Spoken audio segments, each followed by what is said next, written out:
So I discovered Yasutaka Nakata's music when I was about, I think, 12. I first discovered Capsule and followed everything else. And the biggest influence for me was the composition. I find that Western pop music often relies on a very different composition in chord sensibility than Japanese music does. A lot of Nakata's work implements some really complex and interesting and very musical composition techniques within a pop context. And it's like this combination of really catchy melodies with really complex, thoughtful composition behind it. So that was one big thing. And then the other was a lot of production sensibility.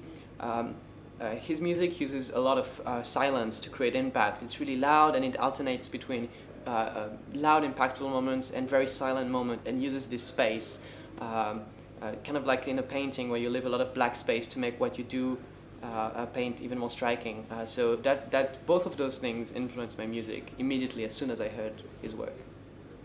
I think it's his music has managed to stay very, very relevant as music evolved because it's always been very electronic and influenced by electronic production. And over the past few years, electronic production has kind of taken over pop production and it's kind of merged. And so Nakata's music became even more relevant over the past few years, and his sound evolved to accommodate that as well. So yeah, I think it's also really interesting to see how some of his work is now getting some resonance, outside of Japan, with Kari Pami Pami, for example, having like those huge YouTube hits that are watched all over the world.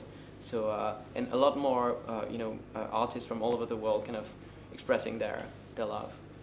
I think some of the things I touched on earlier, which is that it's extremely well composed, very catchy, and thoughtful and interesting, and it doesn't it always challenges itself, I think, and there's also like a very broad variety.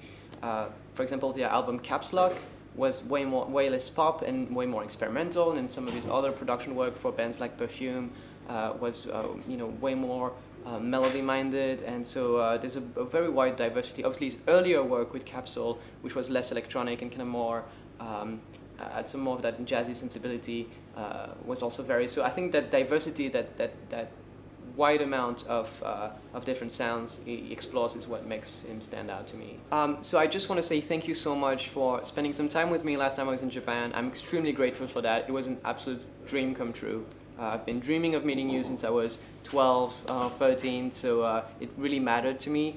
And I love talking music with you. I cannot wait to hear what's next. And so yeah, I hope we can meet again really soon.